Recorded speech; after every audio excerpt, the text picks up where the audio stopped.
On parle de ça, On ce passe ça? podcast-là? Ben je oui. vais faire une petite intro, là, parce qu'il faut. Martin Junot, bon matin, merci d'être avec nous. Ça fait plaisir. Martin Junot, on le connaît comme chef cuisinier au Québec, pas mal. Là. Il y a beaucoup de gens qui te connaissent. Tu as porté plusieurs chapeaux. Tu as été restaurateur, entre autres. Moi, je te connais de la montée de lait puis de Pastaga, mais tu as eu aussi plusieurs autres entreprises. On t'a vu comme animateur, juge à la télé. Dernièrement aussi, ben là, c'est terminé, tu me disais tantôt, mais chez Métro aussi pour une gamme de produits de prêt-à-manger. Tu nous en jaseras un petit peu. On t'a pas reçu spécifiquement pour ça, mais...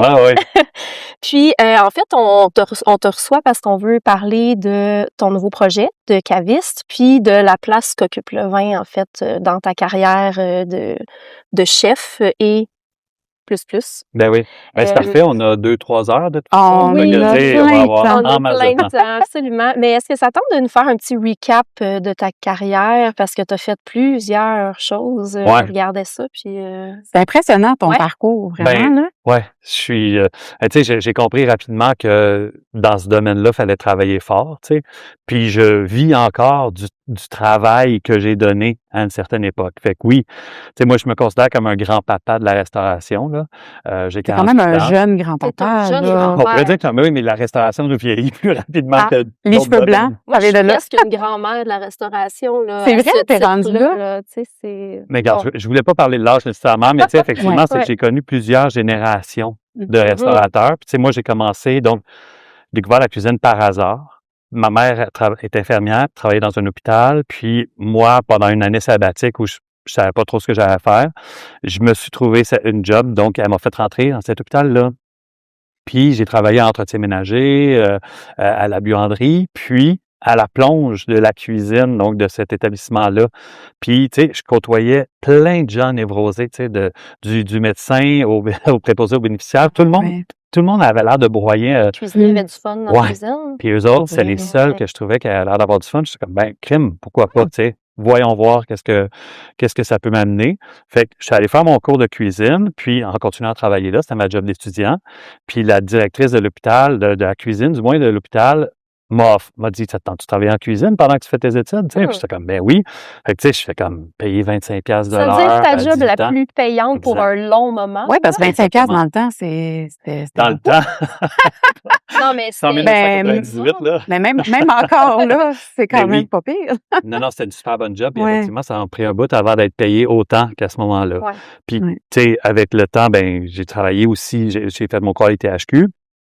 Puis, tu sais, ça m'a permis donc de faire des sous. J'avais mon appart, puis tu sais, je vivais super bien. Tu sais, j'ai quitté l'hôpital dès que j'ai fini mon cours parce que, genre, clairement, j'ai compris que c'était pas ça que j'avais envie de vivre dans ma vie.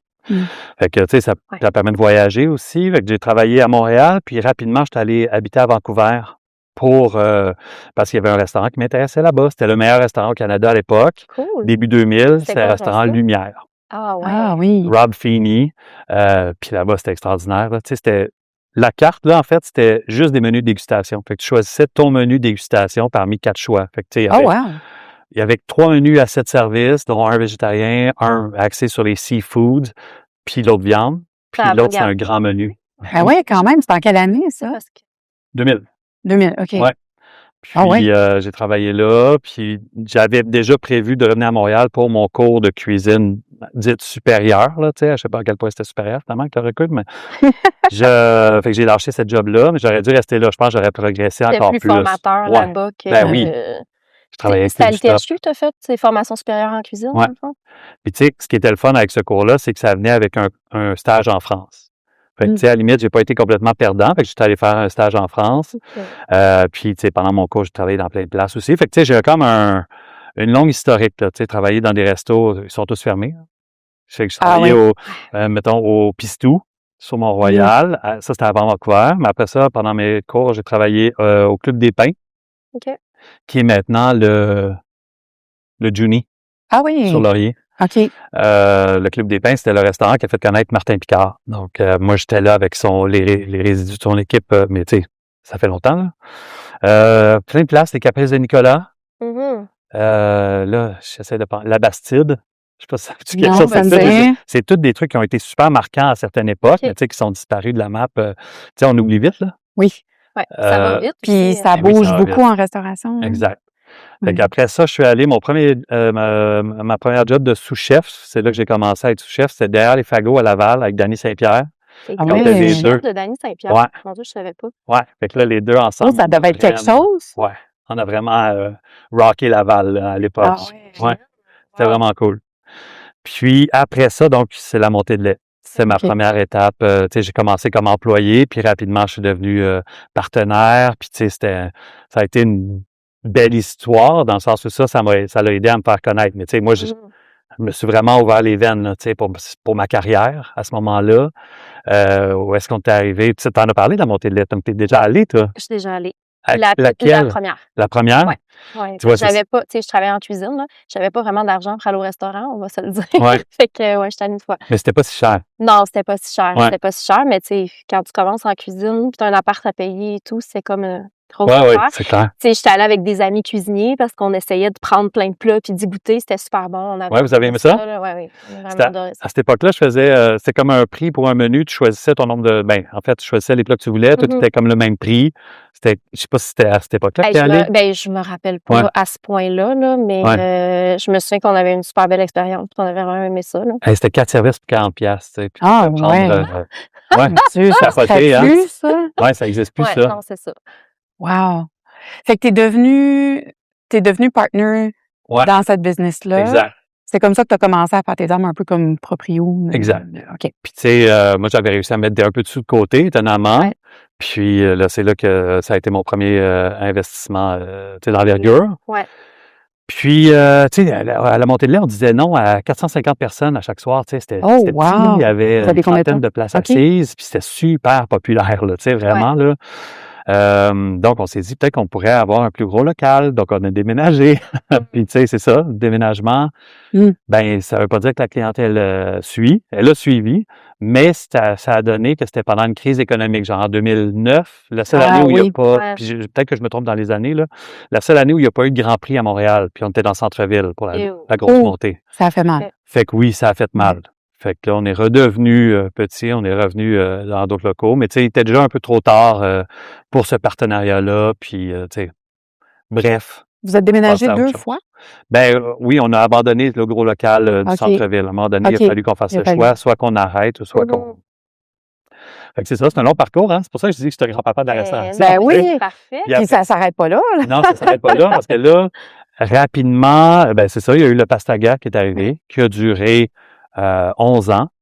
Presque 12. Puis, tu sais, après ça, on a eu plein de projets à côté, tu sais, dont des food trucks, des camions à crème glacée, en fait, Monsieur Crémeux. Oui, Monsieur Crémeux. Ouais, moi, je conduisais le camion, là, puis les gens m'arrêtaient dans la rue, puis étaient comme, tu sais, quand j'étais jeune, il y avait des camions à crème glacée, puis c'était ça.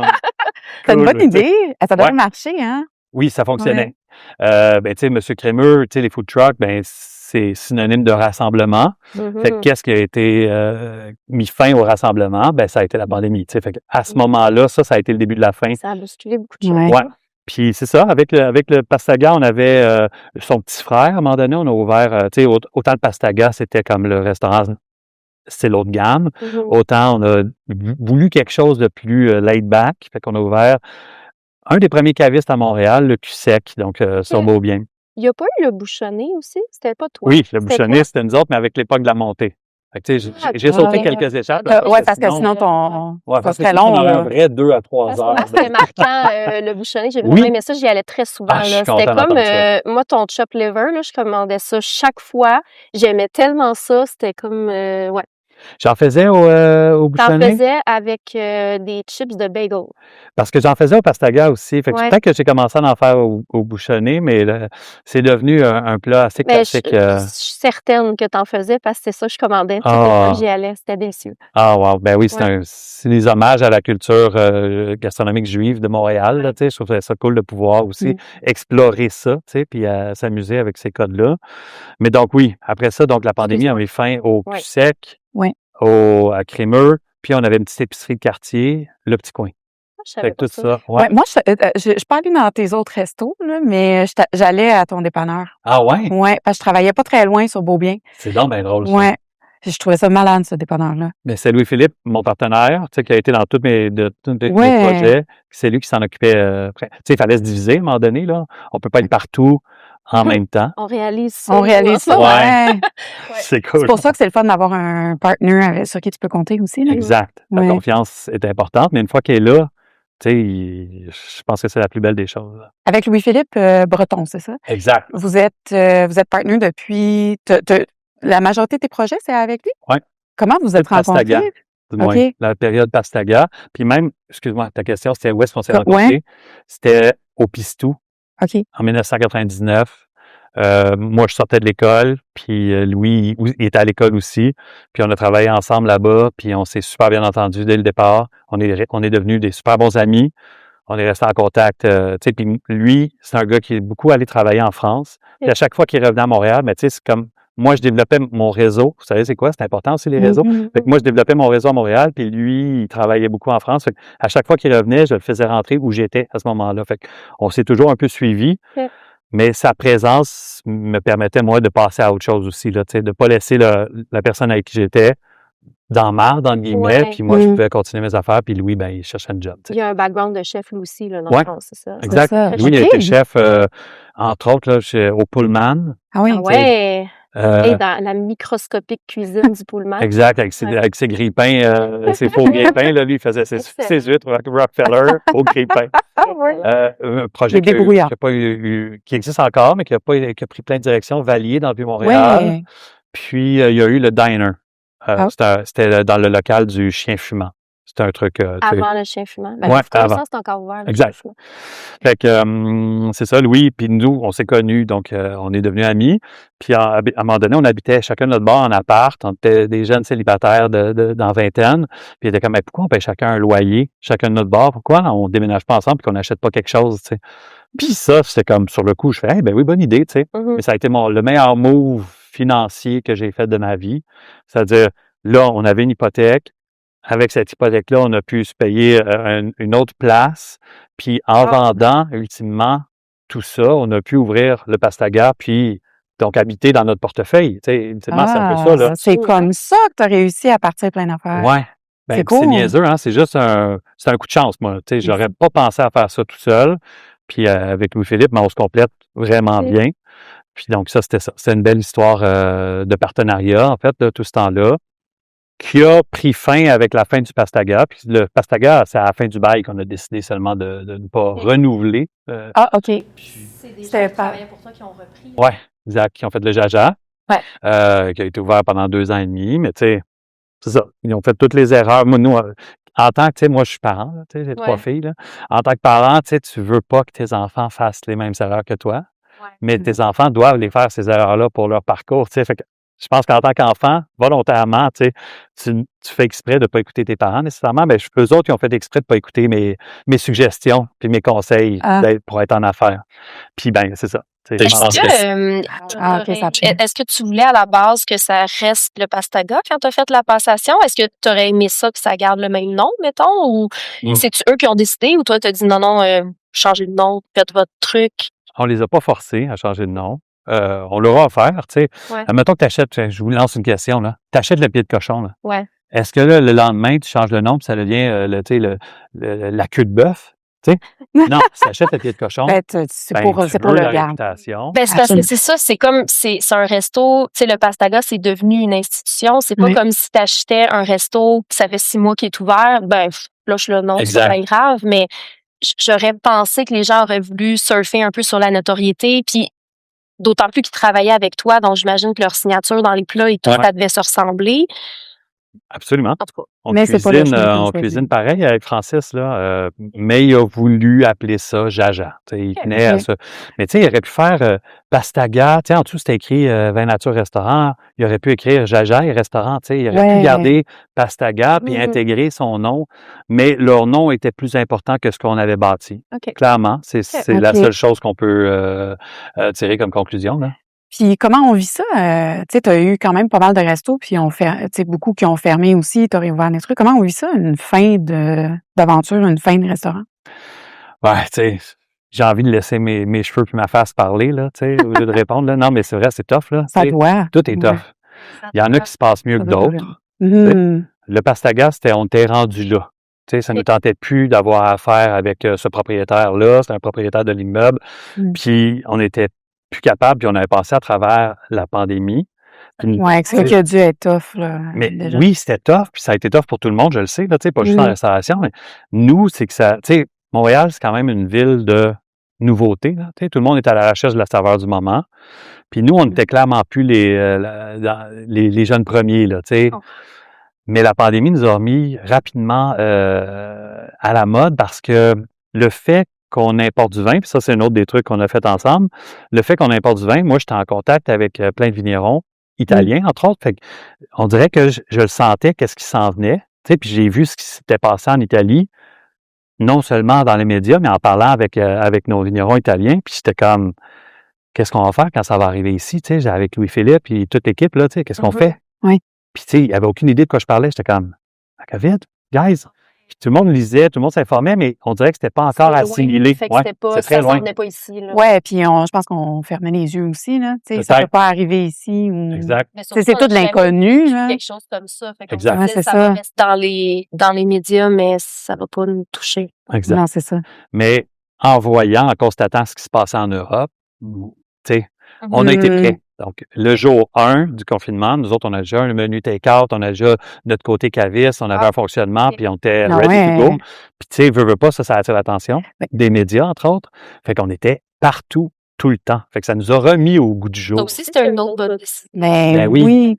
Mais il faut qu'une carrière, tu sais, il faut pas qu'on se rappelle juste des mauvais coups, parce que sinon, il faut qu'on se rappelle des bons coups. Puis ça en était un bon, hein. fucking bon coup. Vraiment, vraiment. Puis ça nous a permis de passer à travers non seulement la pandémie, mais tu sais, de pouvoir reprendre le contrôle de notre entreprise, là, tu sais, veux pas, tu sais, moi, étant père de famille, garde partagée, c'est plus difficile d'être là, tu sais, j'étais toujours là, mais dès que les premiers clients arrivaient, moi, je faisais des high-five, puis je m'en allais faire le souper de mes filles, tu sais. Je pouvais plus tu faisais pas les services du soir? Non, sauf exception, là, tu sais, il y en avait, mais à la base, là, non.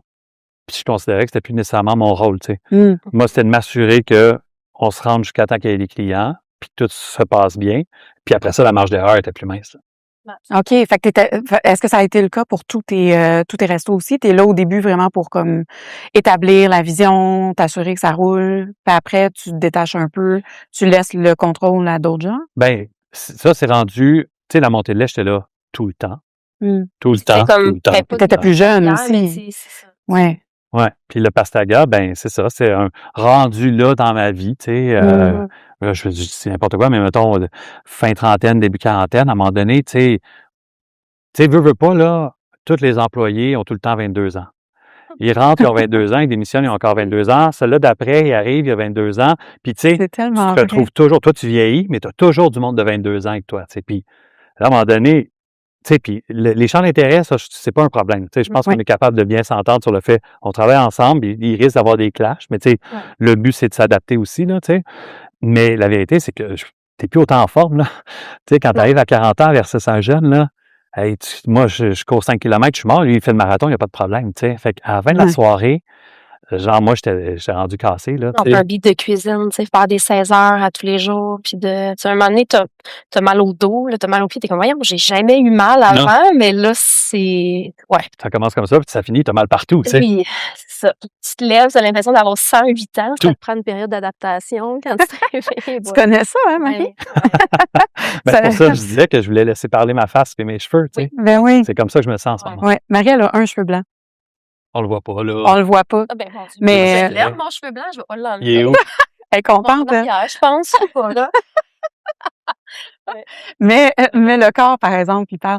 Fait que t'as le cerveau, mais c'est le fun aussi de travailler avec des jeunes parce que ça te tient un peu comme actif. J'imagine que tu devais triper quand même d'être là, puis de voir tu sais, la nouvelle génération, puis les jeunes sur place.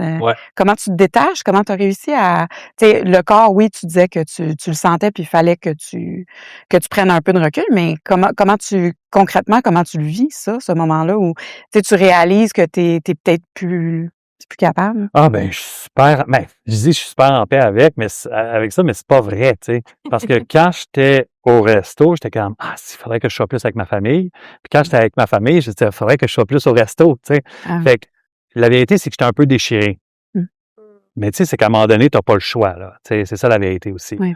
Mais j'aime ça travailler avec des jeunes, j'ai toujours aimé ça. Puis c'est que tu peux plus, à un moment donné, faire semblant d'être un des jeunes non plus, tu sais. Fait que ton Ouais. statut, il est là, puis tu sais, tout parle par soi-même.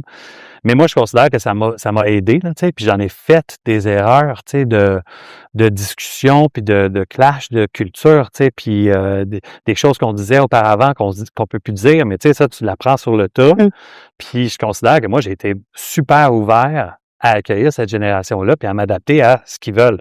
Puis entre autres, ce qu'ils voulaient, c'était moins travailler, tu sais, puis avoir une plus grande qualité de vie, moins s'investir dans la restauration, dans leur job. Pas puis comme moins... nous, début 2000, quand on travaillait en cuisine. Là, ça C'est ça. a vraiment changé. C'est ça. Mais il faut que tu sois ouvert à ce changement-là. Ben oui. Si tu l'acceptes pas, tu fais juste comme toujours chialer sur la génération qui te suit. Puis Ouais. tu sais, je pense que toutes les générations ont chialé sur la génération de jeunes, mais à un moment donné, il faut juste accepter ça, ces différences-là. Puis même, ça m'a influencé, tu sais, Ah ouais, ça t'a influencé en comment? voyant que, Kim, pourquoi ce monde-là, il focus tant sur leur vie? Pourquoi moi, je le ferais pas aussi, tu sais? Ouais. Prendre plus de temps de qualité puis moins de temps dans ma job, tu sais? Est-ce que ça s'est reflété un peu sur changement d'horaire ou tu sais comment concrètement tu réussissais à part te détacher toi de l'opérationnel puis du day-to-day là, comment est-ce que tu as vu mettons tu sais la restauration a tellement évolué, là, Marie pourrait nous en parler aussi parce que moi je viens pas de ce monde-là, fait que je suis super intéressée d'entendre tu sais l'évolution comment vous le voyez maintenant en 2026.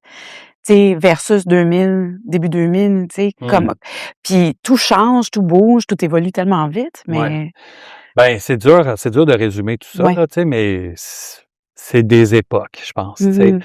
Juste ce matin, en m'en venant, j'ai lu, tu sais, Eve Dumas avait partagé la fin de Nolan, le restaurant dans Griffintown, tu sais, c'est comme, crème, OK. Tu sais, ça avait l'air de bien rouler, tu sais, de l'extérieur, là. Puis plein de restos alentours qui viennent d'avoir une étoile Michelin ou un bib, je sais pas trop, là, mais qui annoncent qu'ils prennent leur distance. Et peut-être, je sais pas si c'était un couple, là, tu sais, après ça, tu sais pas nécessairement qu'est-ce qui se passe à l'intérieur de chacune de ces places-là. Il y a eu plein de mentions Michelin de restos qui sont fermés. Ouais, quoi, ça ne rend pas automatique le succès, tu sais, c'est que le travail doit être là quand même au quotidien. Ben, le travail, mais aussi l'achalandage, tu sais, je pense qu'il y a plein de restos qui ferment, que des gens travaillent super fort, mais finalement, pour Oui. Puis c'est pas parce que les gens aiment pas ça ou que c'est juste que je pense la réalité, puis là on le voit beaucoup avec beaucoup de fermetures en ce moment. C'est difficile, tu sais. Nous aussi, on a vu une baisse d'achalandage pour la première fois depuis qu'on a ouvert, puis tu sais, c'est tough, là. Ça te prend une colonne en tabarnouche pour tu sais, garder le moral puis te dire ça va revenir comme c'était. Mais ça. Faut que tu sois têtu, tu sais. Faut que tu te dises, hey, moi, je crois à mon truc. Puis, mais des fois, ça vient, puis on peut pas l'expliquer. On peut pas expliquer pourquoi ça roule, on peut pas expliquer pourquoi ça roule pas. Il n'y en a pas d'explication, tu sais. On se dit tout le temps, tu sais, on aurait beau faire des tableaux de statistiques, là, avec les nuages, la pluie, y a-t-il une tempête, puis non, là, ça change rien. Ouais. Non, parce que les gens vont sortir pareil ou vont décider de rester à la maison pareil, tu sais. Tu sais, avez-vous des no-shows, vous autres? Prenez-vous les réservations? On prend pas de réservation. C'était volontaire, on voulait pas avoir... pour plusieurs raisons. Le concept ici appelle moins aussi le... Tu sais, c'est pas des tables d'hôtes, c'est pas... Tu sais, puis les gens, des fois, ils viennent juste... tu sais, on appelle ça des petites saucettes, là. Ils viennent juste prendre un verre, puis ils repartent, puis des fois, ils décident de rester plus longtemps. Ouais, fait que c'est dans le concept, en fait. C'est dans le concept. Ouais, puis la configuration fait aussi que, tu sais, les gens, quand ils arrivent ici, ils choisissent un peu leur place. T'sais, ils veulent-tu être côte à côte? Ils veulent-tu être en face de l'autre? Il y a comme, tu sais, vu que c'est un long bar, c'est difficile de dire, ben, voici, ça va être votre place. Ou, si les gens, ils ont pas envie de s'asseoir là. Puis en même temps, comme Kat dit, des fois, ils passent toute la soirée ici. Puis d'autres fois, ils viennent juste prendre un verre. Fait qu'on veut pas booker une réservation pour deux pour des gens qui vont venir prendre 2 demi-verres de vin. Absolument. Tu peux pas les forcer à consommer, tu sais. Non. Ben non. Mais est-ce que vous pensez que ça nuit, admettons? Tu sais, admettons, moi, là, à mon âge, avec ma famille, quand je me déplace, je veux ma place au restaurant. Moi, je suis pareil comme toi. Ouais.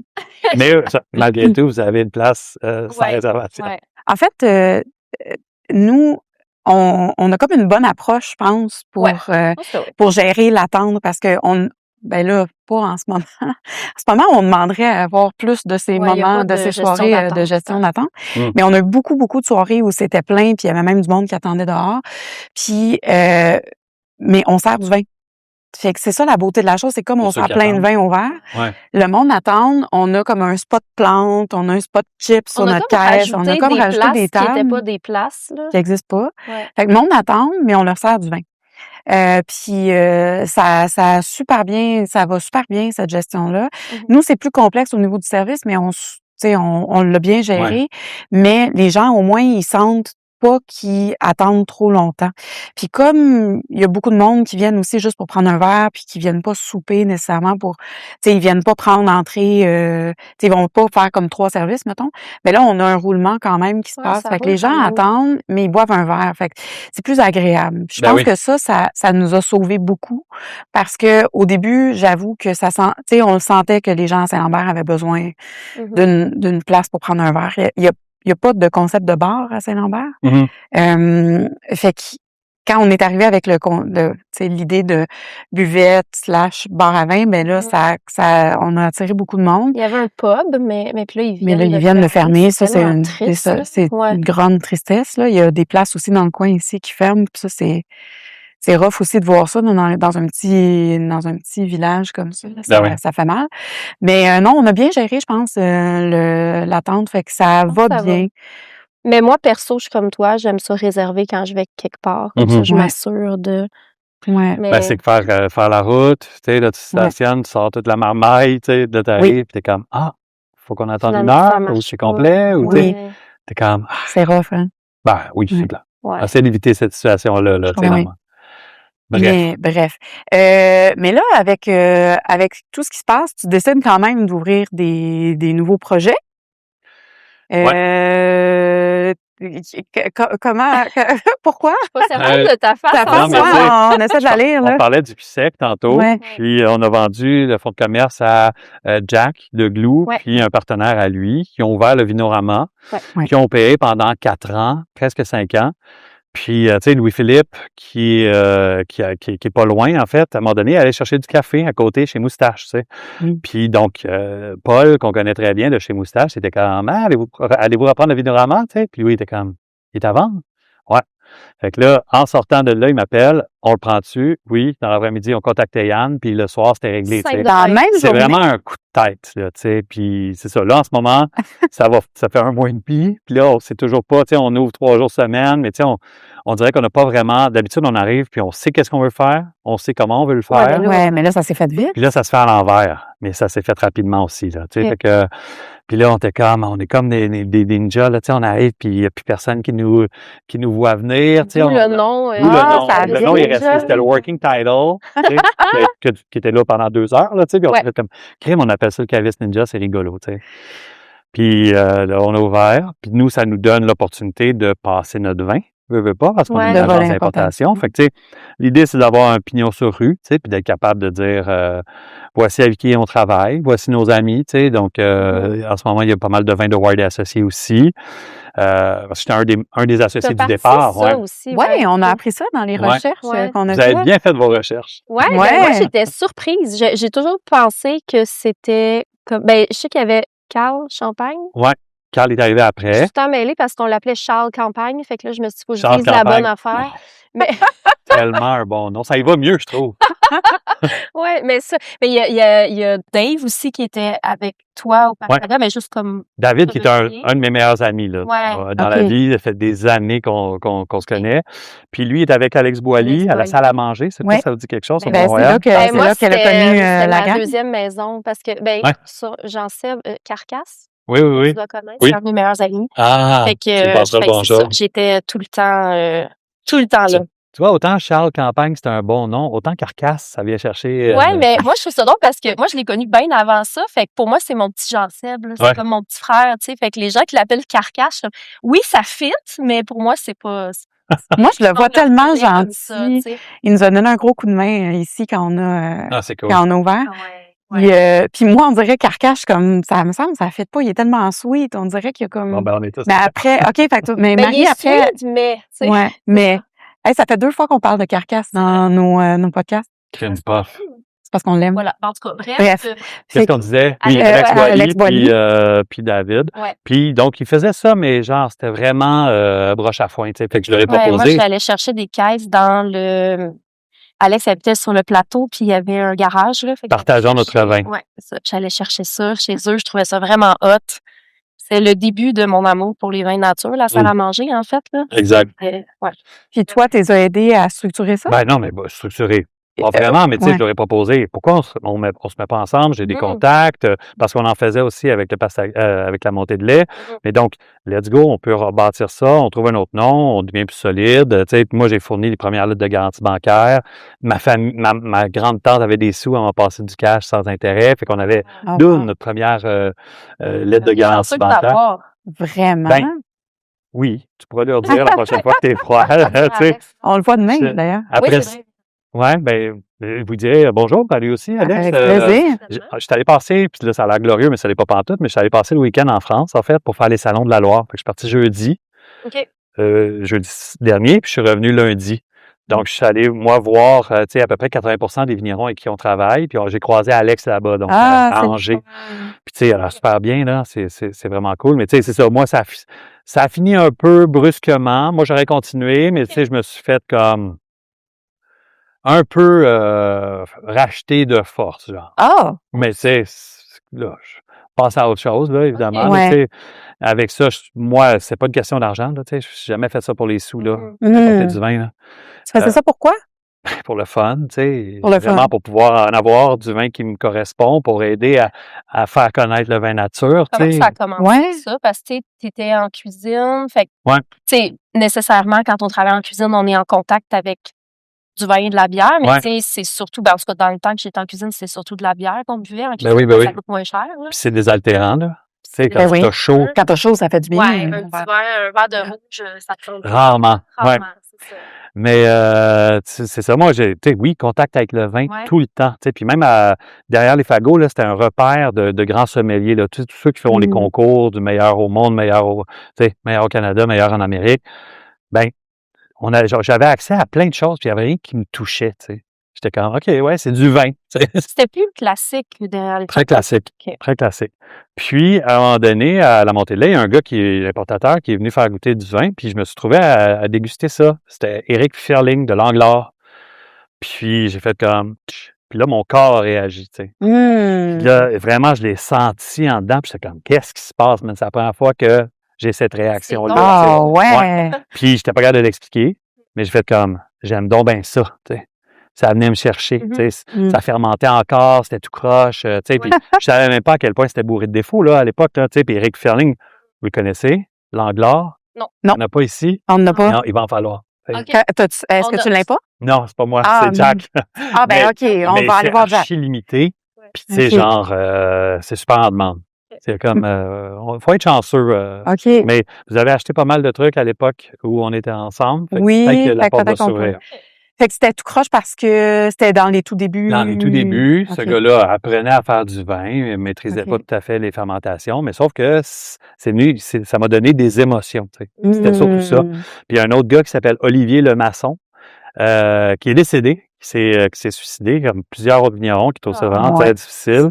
Mais lui, les puits aussi, c'est venu me chercher comme ça à pas d'allure. Fait que ça, c'est les deux vins qui m'ont fait comme, oh, crime, peut-être que je vais approfondir. C'est je vais ton continuer. déclic. Ouais. Puis à un moment donné, tu sais, je buvais du vin nature, je capotais. Je buvais autre chose, ça me faisait pas triper. Fait qu'à un moment donné, j'ai fait comme, je vais juste boire ça. Tu sais, je suis comme devenu un vegan du breuvage alcoolisé. Mais je pense que ça fait ça souvent. Ouais. Pour, moi aussi, ça a été mon déclic. Ça, à la salle, justement. Puis après ça, je n'étais plus capable de boire autre chose. On dirait que tout me semblait insignifiant. Exact. Oui, parce que c'est ça, c'est toute une question d'émotion aussi que tu n'as pas tant avec des vins plus conventionnels, tu sais. Après ça, une fois que tu touches à ça puis que tu goûtes à ça, on dirait que tu ne veux plus revenir en arrière. Oui, c'est intrinsèque. Là. Moi, je préfère boire des bières ultra industrielles que de boire du vin conventionnel. Même chose. Ouais. Même chose. Fait que c'est comme ça que le vin est tombé dans ta vie. Oui. Puis comme la bouteille, d'ailleurs. Ouais. Je la regarde depuis tantôt. Elle te fait de l'œil? Ben oui. Veux-tu l'ouvrir, Marie? Juste là, Martin, ça tente de nous ouvrir ça. Elle est tellement fraîche, là. Je sens que ça va être le fun. Ça va être le fun. Fait que oui. Excuse-moi, je voulais pas te couper. On dirait que moi, c'est ce que j'allais dire, là. Le vin, tu sais, à un moment donné, ça prend une mémoire aussi, là. Puis moi, on dirait que plus jeune, je collectionnais des cartes de hockey, tu sais, puis je me rappelais de tel joueur, tel stats, tu sais, j'ai comme cette mémoire-là que j'ai transposée dans l'univers du vin. Les cépages par région, avec les vignerons, on dirait que ça a été facile à cause de ça, tu sais. Mon Dieu, est-ce que tu pourrais faire un don de mémoire? Parce que s'il y a quelque chose, c'est là qu'on a un peu de misère. Ah ouais. Géographie aussi, c'est vraiment pas notre force. Ce qui est le fun, c'est de savoir que tu peux jamais tout savoir. Non. Hey, c'est un beau monde, tu sais, tu te tannes pas, tu vas toujours tout apprendre. Hey, check ça, tu La verses ça, il y a du couleur. gaz, check la couleur. Puis ça, Ah, Joey Chandelier. On a eu de ces vins. On Attends, avait eu. attends, c'est ça que t'as Ben mon Dieu, là, on c'est va ça. arriver là. J'ai apporté cette bouteille-là Ouais. parce que, tu sais, de tout grand projet, peut-être, et ça peut parvenir, ça peut venir de trucs moins le fun. Fait que moi, quand je me suis divorcé de la mère de mes 2 filles, les 2 grandes filles, on a vendu la maison. Oui. Puis, au lieu de faire un investissement intelligent mais froid, j'ai décidé d'acheter une parcelle de vigne. Fait que, tu sais, moi, à chaque... Attends, peux-tu répéter, t'as dit, au lieu de faire un investissement intelligent? Ouais, d'acheter une parcelle de vigne. Puis, mais moi, venant de la cuisine, j'ai toujours aimé, tu sais, comme faire, puis toucher, puis comprendre, puis on dirait que pour le vin, je suis passé par là aussi. Fait qu'à chaque période de vendange, à partir de 2014, je pense, j'allais chez un gars qui s'appelle Alain Allier, du domaine Mauvais-Cipe.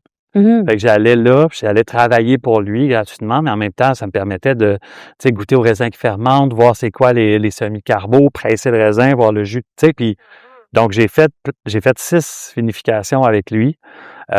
Jusqu'à la pandémie, j'ai arrêté, là, tu sais, à un moment donné, c'est ça qui a fait une coupure. Mais j'ai continué à y aller, puis je suis devenu très proche, là, tu sais, quand je vais là-bas, il m'accueille chez lui, puis je fais partie, tu sais, je connais toute sa famille, puis donc il m'a aidé à trouver cette parcelle-là, qui était en conventionnel. Puis donc, je l'ai acheté, puis je l'ai loué à un jeune vigneron qui s'appelle Joey Chandelier. Fait que comme un propriétaire qui loue son appart. Mon Dieu, c'est fabuleux. Ouais, lui, il est chez lui, dans ma vigne. Fait que, tu sais, il fait ce qu'il veut.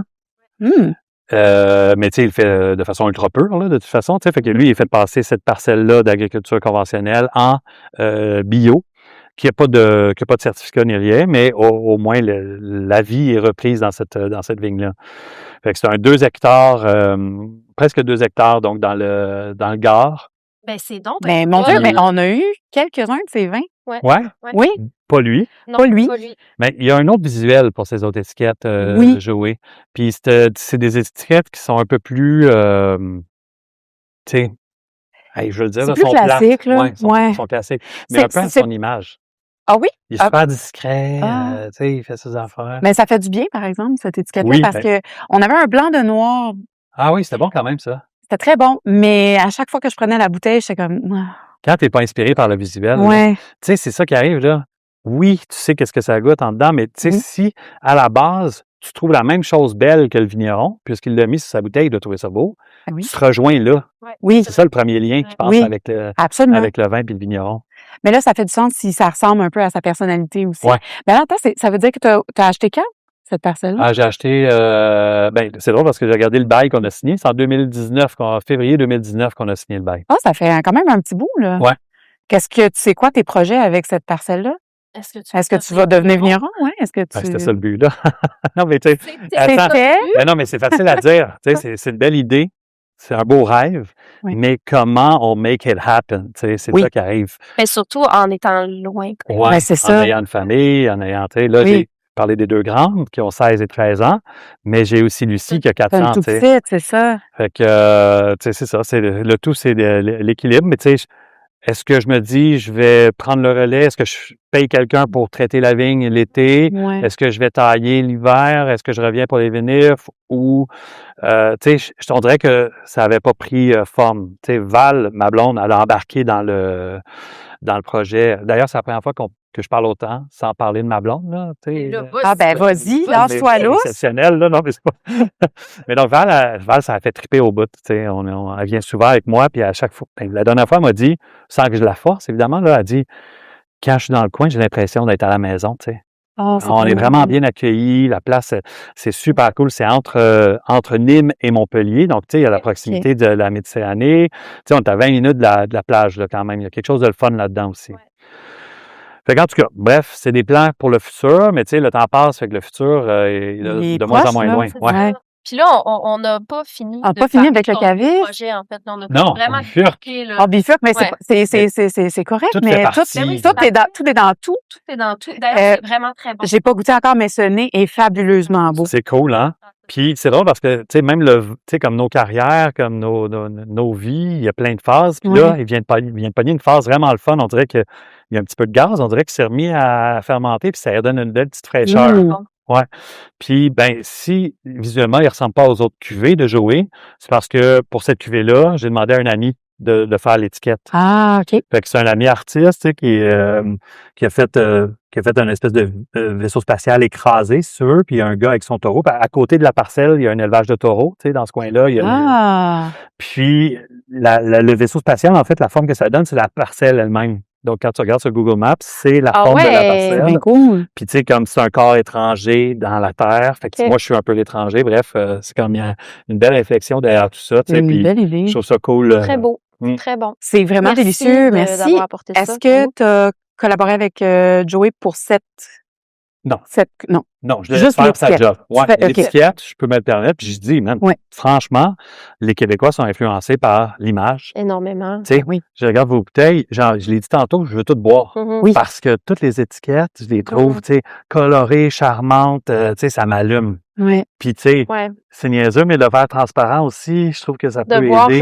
C'est beau, c'est le fun. Tu sais, comme dans les vins nature, le fait que c'est pas filtré, c'est ça, je disais à Kat, maintenant, je me fais servir un verre de blanc, là, mettons, tu sais, qui est cristallin, là. Je le regarde, je suis comme, j'aimerais pas ça. Quand c'est trop clean. Oui, c'est ça. Mais là, tu regardes ça, c'est un peu trouble. Ça a l'air bon, là, je trouve. Ça donne soif. Oui, c'est ça. Le fait de voir aussi, tu sais, tout ce qui est les sédiments aussi, puis là, après que tu brasses ta bouteille pour que tu remettes ça en suspension, les lits, tout ça, il y a comme quelque chose de tellement... Mais je pense que c'est le côté naturel, le côté comme le vin est encore vivant. Il y a comme toute cette image-là qui te revient, puis on dirait que tu l'aimes déjà plus, le vin, avant même d'y goûter. Quand tu shakes ta bouteille, là, tu sais, puis là, ça devient opaque, là, tu sais pas, puis tu comme... C'est beau! C'est comme plein de poésie dans une bouteille, on dirait. C'est super beau. Mais les étiquettes, les gens, même les clients ici, tu sais, des fois, on va acheter des vins parce qu'on a capoté, on les a trouvés vraiment bons, mais l'étiquette est lettre. Puis là, tu sais, les gens d'emblée vont jamais prendre ça sur la tablette. Puis quand on le sert au verre, tu sais, Kat, elle est toujours avertissement. L'étiquette est vraiment lettre, mais on l'a pris parce que c'est vraiment très bon. Parce que sinon, les gens, ils embarquent pas pantoute, là. Ils regardent ça, puis ils sont comme, j'ai pas envie de boire ça. En fait, en toute transparence, j'essaie de pas trop le dire parce que c'est un peu raw, mais tu sais, les gens souvent, ils disent, mon Dieu, c'est tellement beau, c'est vos étagères avec toutes les bouteilles. Puis là, je leur dis, tu sais, si vous voyez une bouteille que l'étiquette est pas belle, dites-vous que le vin est fucking bon parce que sinon, il se serait jamais retrouvé là. Ben oui. Parce qu'il y en a qui clashent, je regarde, là, il y en a encore quelques-uns qu'on fait comme, mais on les cache à côté de d'autres qui sont vraiment, vraiment belles. Fait qu'on on les spot point, mais tu sais, c'est vraiment, ça, tu sais, l'étiquette parle, c'est super important. Fait que c'est le fun que tu puisses comme donner un peu de cette sagesse-là à Joey parce que j'avoue que... Il s'en fout! Mais as-tu des chiffres? Es-tu capable de montrer, mettons, comme entre, mettons, cette cuvée-là puis cette cuvée-là, il y en a une qui s'est plus vendue... Ah oui, mais tu sais, c'est sûr que c'est qu'on n'achète pas des gros volumes non plus, là. Non, c'est ça. Il avait fait un autre projet, puis il m'avait dit, franchement, c'est pas un vin que j'ai envie de faire. La fermentation, on est là. C'est un vin, c'était tellement sur la soif, c'était délicieux, là, tu sais. Puis lui, il l'a bloqué avec une capsule, tu sais, il y en a qui font ça. Dans un verre transparent, c'était un rouge. J'étais comme, OK, fait que j'ai goûté, tu sais. Il dit, si tu veux, je te ferai juste l'exclusivité. J'ai 1200 bouteilles, puis ça sera vraiment pas cher pour toi, tu sais. Fait que là, j'étais comme, c'est débile, ce vin-là. Ah ouais. Lui, il aime mieux faire des types languedocien. Son père était vigneron. Fait que je pense qu'il veut vraiment comme continuer ce que son père a bâti. Plus dans la tradition, un peu. Puis, tu sais, c'est correct, là, c'est sa vision, tu sais, il peut bien faire ce qu'il veut. Après ça, nous autres, l'œil extérieur, tu sais, ça, toujours les gens veulent faire leurs propres erreurs, puis arriver, puis constater. Ultimement, ils prendront la décision de s'adapter ou de continuer à faire ce qu'ils veulent. Puis, finalement, j'avais trouvé le nom aussi, c'était de la Syrah de Saint-Côme, un petit village dans le coin. On avait appelé ça le petit jus de Saint-Côme, puis le même gars a fait une étiquette, mais tu sais, une boîte à boire, là, genre. Okay. Ah oui! Oui! Avec la paille, là. Comme les jus Oasis, là, genre, pour enfants. Oui, exact. Fait que c'était ça l'étiquette, c'était le petit jus de Saint-Côme, super belle calligraphie, tu sais, très léger avec le verre transparent, puis ça s'est vendu comme ça. C'est ça, c'est ça. C'est juste que c'était un one-shot deal, tu sais, il n'y en a pas plus jamais, malheureusement. En tout cas, quand tu iras t'installer sur ta terre, tu pourras peut-être faire des beaux petits jus. Mais je sais pas si, oui, c'est ça mon but, mais je sais pas si je vais être capable de m'installer là à temps plein, à moins que ce soit à la retraite, tu sais. Mais là, je l'ai vu jouer ce week-end dernier, tu sais, pour revenir t'es allé voir les vignerons en Loire. Ben là, tu sais, on parlait de tout ça, on parlait de cette parcelle-là, tu sais, du bail qui se termine en 2028. Il disait, si tu veux, je peux te payer au lieu de te payer en sous. Tu sais, ça s'appelle du fermage. Donc, moi, je lui laisse la parcelle. Ouais, paye en raisin. Oh! Fait qu'il s'occupe de la parcelle, s'occupe de la vigne. Je vais l'aider à récolter. Puis je garde, c'est n'importe quoi, 700 kilos de raisin, tu sais. Puis là, je pourrais aller passer... faire ta vinification. Au lieu de passer 6 mois par année pour s'occuper de la vigne, là, je pourrais juste comme passer 1 mois puis faire le vin. Mais c'est cool. C'est une belle idée, ça. J'avais pas vu ça venir. Ça s'appelle du métaillage, en fait. C'est que le vigneron, il paye la parcelle, il paye le propriétaire de la parcelle avec soit des bouteilles ou soit le raisin. C'est une super bonne idée. Ça? Non, mais Geneviève, avec Angoulême, c'est un peu ça qu'elle faisait. Ouais, non, mais c'était pas à elle. Elle était maître de chai. Mais c'était quand même eux qui faisaient... Je sais pas, c'était pas là. En fait, leur arrangement, je pense que c'était... comment ça s'appelle? J'oublie le... Les bacchantes. Les bacchantes. Les bacchantes, en fait, utilisent les raisins. C'est leur raisin, c'est leur terre, mais c'est Geneviève qui fait toute la... Ouais, mais elle a été payée pour... Mais elle était payée pour faire ça, mais elle faisait sa gamme à elle après. C'est un peu comme le même genre. Bref, c'est vraiment délicieux, ça. C'est cool, c'est un peu fermentaire. Oui. C'est comme là, tu sais, on dirait qu'il y a une mastanique. Peut-être, je sais pas, y a quelque chose d'un peu plus lourd dans l'air, là, tu sais? C'était la pleine lune la semaine... En fin de semaine, je pense. Ouais. Mais, il y a peut-être ça. C'est bon. Mais tu sais, des fois, ils s'expriment sur le fruit, genre, t'es comme... Tu sais, vous savez, c'est quoi, là? Tu sais, c'est ça ce qui est fou, là, avec la vin nature. Un jour, c'est exceptionnel. Le lendemain, tu ouvres la même bouteille, t'es comme... C'était pas ça hier, tu sais. Oui. Mais ça fait partie du charme, je trouve. Après, tu la laisses dormir un peu, puis tu la réouvres 2 jours plus tard, puis là, le nombre de jours qu'on ouvre des bouteilles, puis on est comme... Ben voyons, c'est ça que ça goûte. Ça goûte pas ça, d'habitude. On se dit, on va le reboucher, on va remettre ça là. Le lendemain, on la réouvre, on est comme, bon, voilà. Elle est revenue. C'est ça, ouais. Elle est revenue. Avec le Ninja. Ninja, oui! Fait qu'on a ouvert le Ninja. Sur un coup de tête.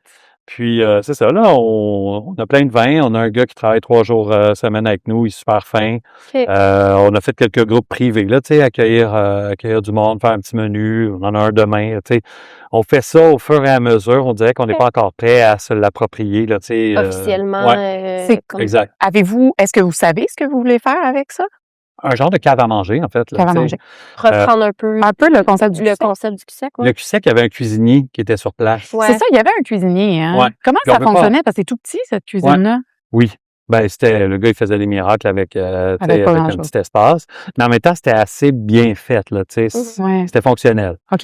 Là, il n'y a plus de four, tu sais. Il y a un rond induction, il y a un truc, un four, tu sais, qui est trop petit, en fait, en dessous. Tu sais, fait qu'il y a rien d'hyper adéquat. Notre but, c'est que ça soit 2 serveurs ou un serveur qui font chauffer ou qui servent directement ce qui doit être servi. Tu sais. Je dis n'importe quoi, mais des grilled cheese qui sont assemblés dans un qui mettent dans le panini grill, puis on n'en parle plus, on sert après 2 minutes et demie. Tu sais, juste bien standardiser les trucs, que ce soit un plateau de charcuterie, à ce moment-là, il y a juste à les assembler, tu sais, ou des choses qui ont juste à être chauffées dans des moules à gratin ou des escargots ou whatever. Là, tu sais, votre expérience de chef fait aussi que vous êtes capable de réfléchir à un menu qui va se faire facilement. Est-ce que tu vous vois, Martin, maintenant? Non, mais je parlais de ton... c'est ça. Non. Je m'en venais là. Oui, c'est ça. Non, en fait, on va switcher au bout à partir de maintenant. Non, mais c'est ça. Fait que dans le fond, entre vous deux, entre toi et Louis-Philippe, vous travaillez comme l'aspect menu, vous commencez à penser, à réfléchir à ça. On y a déjà pensé, mais on dirait que c'est toujours en train de changer. T'sais. Là, tout à coup, on est comme, on est-tu vegan? Tu sais, qu'est-ce qu'on fait? On dirait qu'on se remet nous-mêmes en question de choses qu'on a déjà décidées. T'sais. Fait que c'est parce qu'on n'a pas le temps de se mettre. Tu sais, à un moment donné, il faut que tu te dises, bon, ben, regarde, c'est ça qu'on va faire. Mais lui, il est super occupé, là, tu sais. Le dernier commerce qu'on avait de la génération précédente, là, ça s'appelle Tricot Principal. C'est un peu le genre de sandwicherie, cafétéria, qui est au rez-de-chaussée d'un immeuble d'intelligence artificielle, le Behavior, Element AI, où ça pulse de gens. Il y a comme une clientèle captive, puis c'est comme leur cafétéria. Donc, leur café. Fait que ça roule. Ça roule. Puis Louis-Philippe est là. Oui, il est là, puis Ouais. en ce moment, il n'arrive pas à se décoller de là, en fait. Ça roule trop. C'est une bonne chose, mais tu sais, on aimerait ça être capable de faire quelque chose ensemble. Puis, tu dis vous imaginez une personne sur le plancher qui fait tout, qui fait, dans le fond, le service plus réchauffer des trucs, Mais assembler. Il y a 12 places assises, là, tu sais, fait que je pense que c'est quelque petit. chose qui est faisable, et envisageable, là, tu sais. Si tout est prêt, là. Ouais. Puis, mais principalement, vous voulez être plutôt caviste, vraiment, là, comme dans le pur sens du terme. Exact, on y Est-ce vient, que vous là. signez votre parce que, en tout cas, nous, on aussi, on voulait ça. Caviste. Ça n'a pas vraiment marché. Pourquoi? Parce que les revenus sont pas là. C'est sûr. C'est vraiment ça notre grand enjeu. C'est nous de changer les habitudes des gens. C'est vraiment ça. Principalement. Tu sais, les gens, honnêtement, si on n'avait pas le volet resto puis buvette, on serait fermé déjà.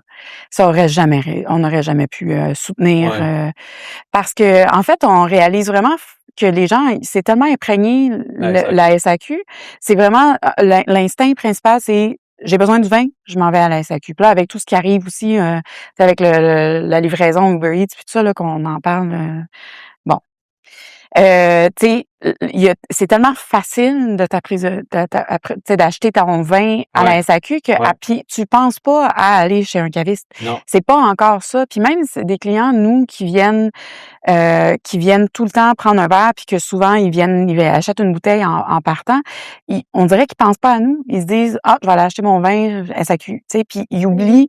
Là ils arrivent ici, ils regardent nos bouteilles, ils se disent shit, j'avais oublié que je pouvais acheter ma bouteille. Ouais, c'est pas dans les habitudes du tout des Québécois. Puis tu sais, même à l'époque du QCEC, là, mettons, c'était en 2015 ou 16, mettons, on a ouvert, là, tu sais, on expliquait, on ouvre un caviste, tu sais. Ah ouais, c'est quoi? Ben, c'est comme une boutique à vin, tu sais, t'achètes un petit truc de nourriture, ça doit venir avec, là. Puis tu peux acheter du vin pour emporter. Ah, comme un bar à vin. Puis on était comme, pas en tout, là, tu sais. Mais, tu sais, comme on l'explique à 200 personnes, puis les 200 personnes disent, comme un bar à vin. Ben, la 201e fois que tu expliques, tu dis, ben, on a ouvert un bar à vin, tu sais. Oui, c'est ça. À un moment donné, c'est comme, c'est lourd, ça devient lourd. Les gens ne comprennent pas. Puis, tu sais, avec la loi au Québec, le permis d'alcool, le permis de bar, tu peux servir de l'alcool comme ça, sans servir de la nourriture. Permis de restaurant, ça doit être accompagné d'un repas. Puis c'est quoi la définition d'un repas, tu sais?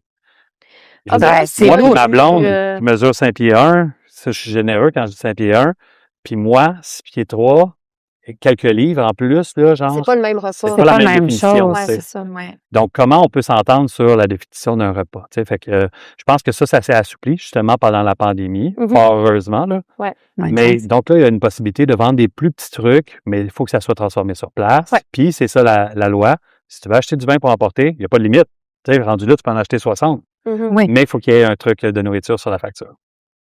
Puis votre expérience, fait que tu disais, vous étiez un peu tanné d'essayer d'expliquer que c'était un caviste, puis là, vous avez switché au bar à vin. Pourquoi tu veux réouvrir un caviste? Ben parce que le local qu'on a eu, premièrement, tu sais, on a dit oui parce que ce loyer-là était ultra avantageux, tu sais, c'est vraiment intéressant. Pour nous, c'était cool de pouvoir s'imaginer revenir dans ce quartier-là. C'est une place qu'on aime beaucoup. Ça a vraiment évolué aussi, là, tu sais. C'est de plus en plus passant. Puis, tu sais, veux pas, la clientèle change, les gens déménagent. Puis, donc, c'est aussi que c'était pas les mêmes personnes qui étaient là dans le temps. Fait que, tu sais, l'idée, c'est juste qu'on n'a pas abdiqué sur cette idée-là. Puis, nous, ça nous prend encore quand même des places pour vendre notre vin. Fait que, tu sais, de sortir des vins qui arrivent en fin d'échéancier auprès des entrepôts SAQ, dire, ben, je sais où les envoyer, sans forcer quelqu'un, tu sais, à dire, je t'ai fait sans frais. Ben, nous, on peut sortir. C'est une bonne idée. C'est la meilleure solution, je pense, pour une agence. Je pense que de plus en plus d'agences font ça ou veulent faire ça. Boire avait essayé, mais là, ça, en tout cas. Là, ça s'est fait. Les autres, ils l'ont mal fait, malheureusement. Oui, c'est ça. Tu sais, ils sont attirés la sympathie. Ils ont stretché l'élastique un petit peu sur la bouffe. C'est ça qui est arrivé. Tu sais, tu mets une chaise, une semi-table, puis tu dis que tu es un resto. Là, tu prends vraiment les gens pour des niaiseux, là, tu sais. Si tu le fais pour vrai, OK. Mais là, c'est que vraiment, tu utilises ce qui est écrit à ton avantage, tu sais. Puis, Charles, c'est impeccable, sa compagnie. Ils ont un grand succès, puis là, ils sont avec Plan 20 maintenant, ils sont encore plus forts. Tout va bien. Puis, je veux pas parler contre lui. Je veux juste dire, hey, peut-être que tu as exagéré à ce niveau-là. Ben, ça a fait mal, je pense, à tous les nouveaux projets de cavistes aussi. Nous, ça nous a fait mal. Parce que quand on a ouvert, c'est là que l'histoire de boire est sortie aussi, puis qu'ils se sont fait retirer leur permis. Fait que là, vous étiez comme un peu sur le spotlight à cause de ça. On était sur le spotlight, on avait un article dans la presse qui sortait la même semaine. Ouais. Puis on a écrit à la journaliste pour lui dire faut changer notre angle. On peut pas parler qu'on est un caviste, c'est vraiment pas le bon temps. On voyait déjà la RACJ arriver ici là, puis là qu'on perd notre permis, puis tu sais, on venait d'ouvrir, ça faisait comme ça faisait 2-3 semaines. Ouais. C'est pas arrivé? Non. Ben parce que aussi elle a changé l'angle, puis elle a changé. Elle a changé l'angle. Le côté buvette et non le côté caviste. Ah oui, on a comme scrappé un peu notre ouverture. Ouais. Ah bon, ben regarde. Ouais. Mais là, je suis contente de voir que vous, tu sais, qu'il y a d'autres gens qui y croient à ce modèle-là parce que. Oui, parce que ça n'a pas l'air.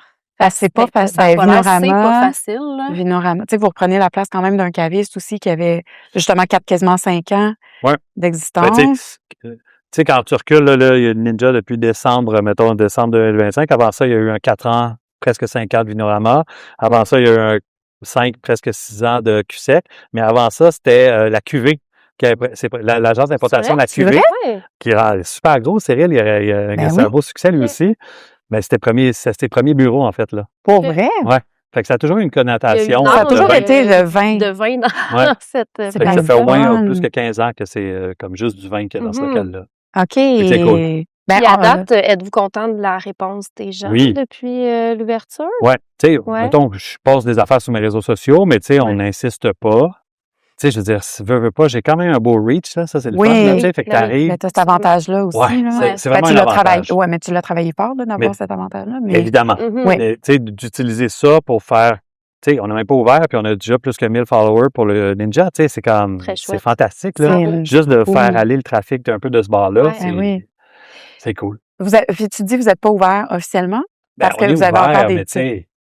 C'est dur à trouver vos horaires, d'ailleurs. Il n'y en a pas officiellement. C'est ça, on cherchait pas mal. On a trouvé sur le post de Lasagne un horaire, puis on s'est dit, OK, là, c'est pas clair. Mais tu sais, c'est ça. Fait qu'il faut qu'on attende que Louis se libère, parce que, tu sais, moi, j'arrive avec plein d'idées, puis là, il est comme, j'aurais mieux aimé faire ça, mais tu sais, il n'y a pas le temps de se libérer. Fait que, tu sais, c'est difficile d'être ensemble, puis d'avoir la même idée au même moment, évidemment. Mais donc, juste le fait qu'il soit super occupé, de toute façon, c'est bénéfique pour nos business. Fait que, tu sais, nous, on a ce local-là. On peut sortir du vin. On en sort du vin. On fait des événements privés. Fait qu'en ce moment, c'est plus le bouche à oreille. Puis à un moment donné, quand on va être prêt, on va dire, on est ouvert 5 jours. Voici les horaires. Voici les menus. Louis aimerait bien instaurer, tu sais, genre, mettons, les mardis poulet rôti. Je dirais pas pourquoi, mais tu sais, comme chaque jour de la semaine, avoir comme un peu une signature gastronomique, que les gens pognent leur repas, plus une bouteille. Quelle bonne idée! On est en train de travailler aussi en parallèle sur un site Internet transactionnel, où est-ce que les gens pourraient commander d'avance puis dire, ce mardi, je vais me prendre ce poulet-là, puis cette bouteille-là. C'est une super bonne idée, ça. On essaie de revoir le modèle aussi. Faire la production de ça dans la cuisine? Pas vraiment. OK. Puis c'est drôle que tu dises ça, parce que demain, il y a un groupe, puis là, je fais la mise en place chez nous. Puis, Christophe, on s'est chicané ce matin avec ma blonde. Elle est comme, mais là, tu vas-tu faire ça de longtemps? Tu vas-tu utiliser la cuisine de production? Parce qu'avant, tu avais une pastaga, tu pouvais faire de la prod là, puis l'amener au cuisine. Quand tu as de la job avec ton ordinateur, tu vas au Ninja, mais quand tu as de la job de cuisine, tu viens à la maison. Tu sais, il est là, elle n'est pas contente de te voir? On dirait que non. Tu peux peut-être utiliser cet argument. Ça remplit le frigo, ça salit la cuisine, puisque je nettoie la cuisine. Là, donc, entre nous, c'est pas un bon argument. Puis le frigo, c'est juste moi qui l'utilise. Ma blonde, elle cuisine pas pantoute, fait que ça change rien. C'est juste que... Tu pourrais y faire un petit poulet rôti, tu sais, dire comme un mardi, tu sais, dis, tiens, ça sera ton échange. Elle est gâtée niveau nourriture. Elle doit. Ouais. Mais c'est, en tout cas, moi, je sais pas si ça me redonne espoir, mais un peu. Tu sais, j'avoue que nous, ça a été comme probablement la grande déception, c'est de voir que le volet caviste fonctionne pas aussi bien qu'on aimerait, là. Mais je trouve que ça, en tout cas, de savoir que tu y crois encore à ce projet-là, puis que tu veux pousser, puis d'ouvrir un autre au moment où on se dit tous que ça arrivera jamais de pouvoir vivre de ce modèle d'affaires-là, moi, ça me redonne un peu espoir. Merci de...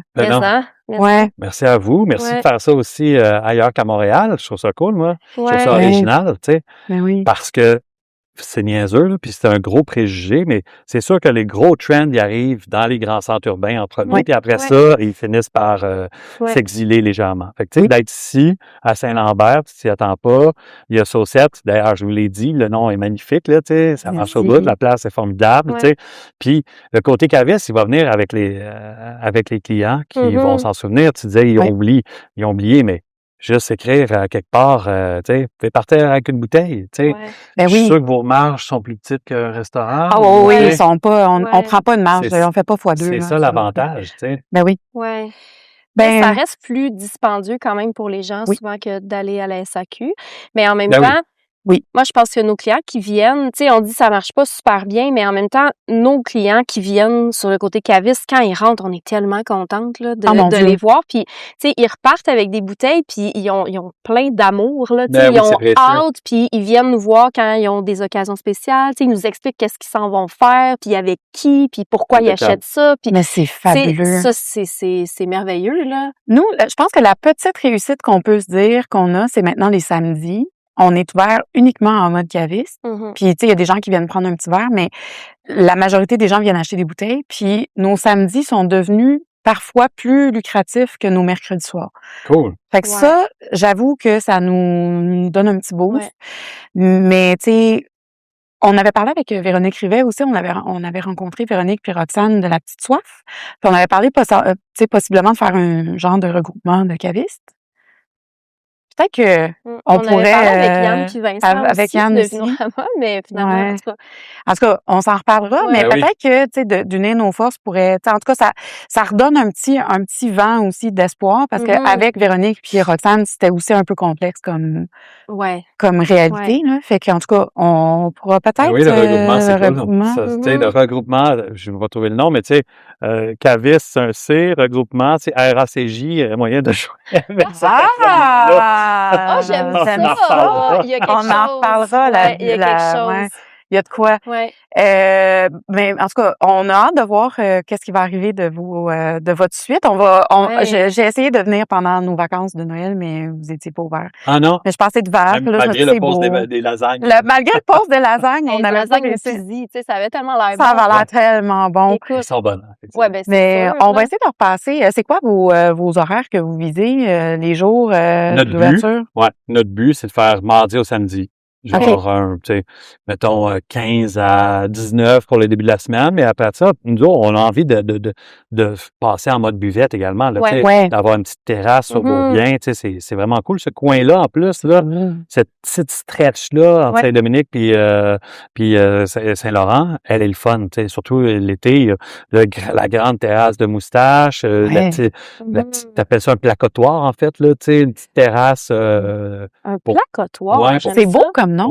C'est très beau. Ça marche avec le concept de buvette aussi? Ben oui, mais ça. C'est cool. On a plein de plans, mais c'est comme, au moins, on a signé ça. Personne d'autre a pris ce local-là. Pendant ce temps-là, on perd pas de sous, au moins. Mais de toute façon, on pense pas se mettre riche avec ça, là, Mais l'idée, c'est d'avoir du fun, au moins. Tu te mets pas riche avec les trucs Extrêmement, non. Ah, ouais. Non, puis c'est drôle, parce que, on écoutait une entrevue, là, que tu donnais à une émission de radio là sur ici Radio-Canada. Puis tu disais que tu conseillerais pas à personne de partir en restauration. Ben, surtout pas à mes enfants, en tout cas. Surtout pas à tes enfants. Mais c'est quand même drôle que tu continues à faire des projets là-dedans. T'es masochiste, quoi? Mais c'est drôle parce que pour vrai, je me vois pas faire autre chose. C'est pas de l'amour-haine, là, mais c'est rendu là. Ben, j'ai pris cette direction-là à un moment donné. C'est ta vie. Puis je sais que je suis pas prisonnier de ça, puis j'ai plein de cordes à mon arc, là, j'ai plein de scénarios. Puis ma carrière a été très variée, j'ai pas été juste au fourneau. Je l'ai été, mais à un moment donné, je suis sorti serrer les mains. Puis là, c'est ça qui a commencé aussi à m'ouvrir d'autres portes, C'est toujours ça, là. Tu rencontres les bonnes personnes, tu t'offres un autre truc, puis là, tout à coup, ben, tu animes une émission de télé, puis même si tu veux pas faire ça dans ta vie, c'est que tu sais que si tu dis pas oui, il y a quelqu'un d'autre qui va le faire à ta place. Fait que tu as aussi bien de, premièrement, profiter de cette rentrée d'argent-là, parce qu'en est une, mais aussi de la visibilité qui vient avec. Ben bravo d'avoir pris ce chemin-là. Tu disais tantôt que tu étais un peu timide comme personne. C'est quand même impressionnant que tu aies fait autant, tu sais, parce que tu es devenue une figure publique, là. Sans le chercher. Sans le chercher, c'est ça, mais ben, tu es sympathique, fait que ça aide, là. Mais en tout cas, bravo d'avoir pris ces chemins-là parce que regarde où ça t'amène. Ben puis tu sais, si tu peux faire rayonner encore la gastronomie puis le vin, c'est génial. Là, c'est un peu mon but. Puis là, il est trop tôt pour en parler, mais il y a le Ninja qui est là, mais il y a peut-être un autre gros projet qui s'en vient. Il est trop. Ben là, tu peux pas nous tenter. Il est trop tôt pour en parler. Mais ça va. Je vous tease, là, ben là, bien, c'est ça. Mais en restauration? Oui, ou avec ton avec ton agence? OK. Ben non, mais mon agence va toujours être un peu là, pas loin, mais non. Un truc de restauration exclusivement, mais tu sais, qui est mêlé avec la culture. En tout cas, c'est déjà des grosses. Oh là là! C'est dommage le fun. À suivre. À suivre. OK. Ah. C'est beau. On a déjà hâte, là. Oui, on va faire des recherches. Oui, c'est ça. C'est quand ça va se passer? Ça va être plus à l'automne. Quand ça va être annoncé, ça va être annoncé fin mars. OK. Ah, OK, ça fait que ça s'en vient, là. T'as plein de projets en route, là, quand même. Hein? Ça arrête pas, comment? Est-ce que tu dors de temps en temps? Je dors, j'essaie. Ben là, je suis sur la mélatonine, là. OK. Ça marchait pas, on dirait avant, mais là, dernièrement, ça s'est mis à faire l'effet. Ouais. OK. Fait que je me sens bien plus en forme. Puis, C'est bon, OK, c'est un bon petit truc, ça. Oui. Ce qui a fait en sorte que j'ai commencé à en prendre, c'est que ma blonde a dit, ben toi, t'es insomniaque, on le sait, tu sais, je suis comme, mais non, je suis pas insomniaque, tu sais, je me réveille une couple de fois par nuit, puis j'écoute des séries, mais c'est, c'est pas mal ça, être insomniaque. Peut-être que c'est ça, mais c'est ça d'avoir un cerveau actif puis d'avoir plein de projets aussi. Mais avoir un bébé aussi, tu sais. J'avoue. Tu sais, Lucie, à 4 ans, elle a plus de couche la nuit, mais genre, elle peut pas aller faire pipi toute seule encore. Fait qu'elle nous appelle. Oh, fait que là, je me lève, je m'en vais la chercher, on va faire pipi. Mais tu sais, quand je reviens dans mon lit, moi, je suis juste comme, OK. Tu peux pas te fait, rendormir. mais, Tu dois avoir le cerveau qui spinne. Ça doit spinner dans ton cerveau. Fait que, tu sais. C'est comme ça. Ben, on est pas mal de même. Je sais pas de quoi tu parles. Le matin, Kat puis moi, on se dit, tu sais, ben là, je pensais à ça cette nuit. Je suis comme, cette nuit. OK. On aurait dû s'appeler finalement parce que les deux, on est en train de réfléchir à des trucs pendant la nuit, tu sais. Ouais. Ben, tu sais, il y a tout le temps des bonnes idées qui sortent dans la nuit. Oui. Moi, des fois, j'écris des textes pendant la nuit. Incroyable. Là, je me réveille le lendemain puis je suis comme, c'était vraiment bon ce que j'ai écrit. Puis là, je regarde mes notes puis je suis comme, ben oui, j'avais vraiment, tu sais, des fois, tu te dis peut-être que j'aurais ben oui, au moins. Non, mais elle a fait de la rédaction. Moi, je fais de la rédaction, là. Puis c'est pas pire ce que j'écris. Ben oui, c'est tout le temps bonne. Ouais. Ouais. Des fois, c'est une fierté. Bref. Ça, on a tout le temps plein de projets en tête. Puis, tu sais, tu parlais tantôt de... C'est le fun qu'on ait ouvert ça à Saint-Lambert sur la Rive-Sud. Mais, tu sais, une de nos fiertés aussi, je pense, c'est que les vignerons embarquent. Puis, tu sais, Alex Boily de Ward, il a été quand même très cool. Quand il y a eu Raw ou le Raspipa, je me rappelle pas. Tu sais, il a amené ses vignerons ici au lieu d'aller à Montréal parce qu'il y a plein de choses qui se passent à Montréal pendant les salons des vins. Puis nous, on avait des vignerons vraiment cool qui venaient chez Saucette sur la Rive-Sud. Puis on était vraiment fiers. On se disait comme, OK, tu sais, les faire traverser le pont quand même, puis la clientèle était au rendez-vous, c'est le fun, tu sais. On a vraiment... on est vraiment chanceuse. Ouais. On a une clientèle qui est tellement intéressée de rencontrer les gens, tu sais, comme on a eu plusieurs vignerons de l'international qui sont venus déjà. Ouais. On a souvent des vignerons du Québec aussi. Là, en novembre, on a plein d'événements aussi. On accueille d'autres vignerons, puis les gens sont là. Ben oui. Même dans des moments plus calmes où les gens sortent pas, on réussit à les faire venir, puis ils sont intéressés, ils posent des super bonnes questions. Tu sais, la Rive-Sud, il y a beaucoup de Montréalais, tu sais, vous allez déménager aussi sur la Rive-Sud, mais il y a beaucoup de Montréalais qui sont expats puis qu'on est rendu sur la Rive-Sud, mais on a besoin de retrouver un peu cette vitalité-là, cette énergie-là qu'on avait en ville, mais que pourquoi on n'aurait pas droit à ça, nous aussi. C'est un peu pour ça qu'on a ouvert Saucette ici. Ben oui, puis il n'y a pas juste le 10-30 ou des gros centres d'achat, là, il y a moyen d'aller chercher quelque chose. Il n'y a pas juste des bureaux en gros. Notre amour du 10. Des bureaux en gros. Les bureaux en gros. Mais est-ce que vous trouvez les rouleaux de papier sinon, là, pour la caisse? Faut pas passer ça sous silence, là, les bureaux en gros. Ils sont importants. J'étais tellement d'avance ce matin que je me suis permis une visite au bureau en gros. Ben voilà, tu sais, on joint l'utile à l'agréable quand on vient sur la Rive-Sud. Exact. Et je pense que on a fait le tour. Ça a été une bonne chance. On n'a juste pas parlé de métro. on n'a pas parlé de métro. Mais regarde, c'est pas grave, c'est fini, là, c'est un contrat Non, de 3 parle-nous ans. de métro. Parlons de métro avant qu'on... Tu vois, c'est ce qu'il y a, et c'est ce qui, on a besoin de travailler dans la vie, là, tu sais. Fait qu'après le Pastaga, j'ai eu une offre à laquelle j'ai pas pu dire non, évidemment, de devenir le chef exécutif des solutions prêtes à manger. Y a-tu des gens qui t'ont dit, t'es comme le Ricardo, mais chez Métro? Pour vrai? Tout le monde. Pour vrai? Et tu sais, moi, je leur disais, moi, j'ai un stationnement. Dans un stationnement, j'ai une place, je stationne ma voiture. Ouais. J'ai un bureau. Je travaille chez Métro, tu sais. Ah oui? Donc, c'était pas juste. C'était vraiment physiquement, là. T'étais sur le payroll de Métro, là. Oui, mais, tu sais, la vérité, c'est que j'étais un fournisseur, dans le fond, fait que je faisais de la facturation. Mais oui, sinon, j'aurais été un employé de Métro avec tous les avantages, mais j'étais un contractuel, tu sais. Fait que c'était un contrat de 3 ans.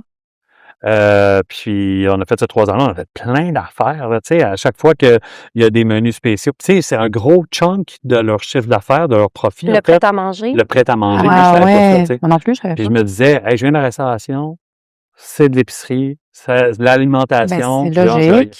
Mais sauf que c'est un univers que je comprenais pas en tout. Fait que j'ai tout appris. Ah ouais. C'était vraiment le fun. Mais ça va te servir, ça? Ben oui, c'est sûr. J'étais entouré de gens ultra motivés. Oui. Tout le monde était super impliqué dans sa job. Tout le monde voulait comme défoncer les murs. Tu sais, j'étais comme, tombé rafraîchissant, ça. Comment ça marchait? Parce que, tu sais, chez Métro, ils ont comme des petites cuisines-ish, là. Ouais. Mais je veux dire, les plats que vous offriez, en tout cas, c'est, fallait que ce soit fait par des vrais cuisiniers, là, j'imagine. Mais juste te dire, là, cette logistique-là, là, tous les plats qui sont cuisinés, les plats, tu sais, qui sont brandés Métro, là, tu sais, qui ont juste une étiquette. Ouais, genre le pâté chinois, c'est fait sur place. macaroni. OK. Ah, c'est fait sur place. OK. Puis, par une équipe, des sous-traitants, si tu veux, qui, eux, gèrent le staff. Fait que les employés de cuisine sont employés par une autre firme que Métro, Comme dans des cafétérias, genre, là. Exact. Mais sauf qu'ils font du prêt à manger. Ah ouais? Ils font du prêt à manger, puis ils sont super bons, ils ont des recettes standardisées. Ils sont super pros, là. Puis, tu sais, c'est le gérant Métro qui commande les plats, est-ce qu'il y en a qui sont plus vendus? Mais, tu sais, moi, je me suis rendu compte de ce que les gens voulaient. Tu sais, nous autres, moi, j'étais là pour offrir une espèce de côté, un peu plus gâterie, gastro. de la gastronomie un peu plus haut de gamme, tu sais, dire, il y a cette clientèle-là qui est là de base, macaroni chinois, pâté chinois, tout ce qui est chinois, qui contient du bœuf haché, là. Mais oui, les classiques. Là, tu sais, la lasagne, les spaghettis bolognaise, juste la sauce bolognaise que j'ai appris à vraiment trouver bonne, tu sais. Ils la font bien, puis, tu sais, quand elle la faisait, là, puis je travaillais dans une des cuisines, là, j'étais comme, je vais en prendre un litre, je vais l'amener. Pour moi, je savais qu'elle était bien faite, puis tu sais, ça m'a ouvert une ouverture que j'avais pas. Le macaroni à mayonnaise, là, tu sais, avec comme les poivrons. Ah oui, c'est bon. Ils vendent la petite salade de macaroni, là. Pour vrai, des fois, je m'en achète un plat, puis je suis super contente. Je trouve ça vraiment bon. Mais voilà. Moi, chez Métro, là, j'achetais rien là-bas, là. Ben non, je comprends. Ben, de toute façon, toi, tu achètes pour cuisiner. Ouais. Tu sais, nous, on fait de la cuisine. Fait que jamais tu vas être tenté par. Tu sais, je suis sûre que tu le regardais même pas, cette section-là. Non. C'est clair que tu n'allais pas t'acheter un petit pâté chinois en barquette, là. Je suis pas la clientèle cible. C'est ça. Mais tu sais, même, mettons, les comptoirs poissons, là, j'étais quand même, si je veux du poisson, je vais aller à la poissonnerie, là. Ouais, oui. Mais sauf que j'ai compris qu'ils ont quand même une usine de transformation de saumon en Ontario qui dispatche tous les saumons dans. Tu sais, puis j'étais comme. Crème puff, il y en a vraiment, puis j'arrivais pas de dire crème puff, là, tu sais, tantôt on parlait des béquilles linguistiques, là. Ben, ça fait charmant. J'essaie de pas sacrer. C'est pas si je pense deuxième. C'est peu sacré, hein. Peu sacré, c'est des efforts. Ça se traduit par un crème puff. À chaque fois, vous pouvez imaginer que j'aurais dit autre chose, là. Mais, tu sais, fait que là, j'ai compris qu'il y avait un travail derrière aussi, tu sais, puis qu'il y avait un souci de fraîcheur constante, tu sais, puis j'étais comme, le saumon est bien dans la même place, ultimement, tu sais, fait que j'ai commencé à acheter, puis tu sais, je regarde, là, pas niaiseux non plus, là. Si le poisson, la morue est comme jaunâtre, là, je suis comme, regarde, on va laisser faire, là. Peut-être que tu vas à la poissonnerie, finalement. Non, mais ce que je veux dire, c'est qu'il y a toujours des trucs, même à la poissonnerie, il peut y avoir de la morue dans ce cas-là, mais là, j'ai commencé à acheter du poisson dans les comptoirs poissonnerie, puis j'ai compris également qu'il y avait des processus de vieillissement des viandes, puis que, tu sais, moi, la VP Métro me disait, tu sais, chez Métro, on est super connu pour le bœuf. J'étais comme, Non. C'est pas vrai, ça. Personne sait ça. Personne, non. Mais peut-être que oui, finalement, tu sais. Puis j'ai vu qu'il y avait un gros volet de travail de vieillissement des viandes, puis tu sais, qu'il y avait des soucis de se démarquer au niveau de la qualité. Ben, tu sais, à Montréal, par exemple, des boucheries, des poissonneries, il y en a. Ouais. Mais moi, quand je suis déménagée dans les cantons de l'Est, là, j'ai pogné un 2 minutes, là, je me suis dit, OK, tu sais, moi, mon poisson, il faut que je l'achète à l'épicerie, là. Il n'y a pas d'autres possibilités. Puis, il n'y a pas vraiment de boucherie. Puis, les boucheries, c'est que des produits transformés marinés. Je peux pas aller m'acheter des beaux steaks, mettons. Ça fait que je comprends que, tu sais, vu que c'est partout au Québec, il doit avoir vraiment un effort pour fournir de la fraîcheur puis de la qualité pour tout le monde, tu sais, qui n'ont pas la possibilité, tu sais. Si tu as juste une épicerie dans ta ville, ben oui. c'est là. C'est ça. 200 magasins. C'est ça. En tout cas, on n'est pas là 200 pour magasins. Ben, non, mais ça t'a fait découvrir un monde que tu connaissais pas. C'était vraiment intéressant. Puis c'est ça, il y a eu des plats cuisinés. Puis ces plats cuisinés-là, on les avait faits à Montréal. C'était avec un traiteur.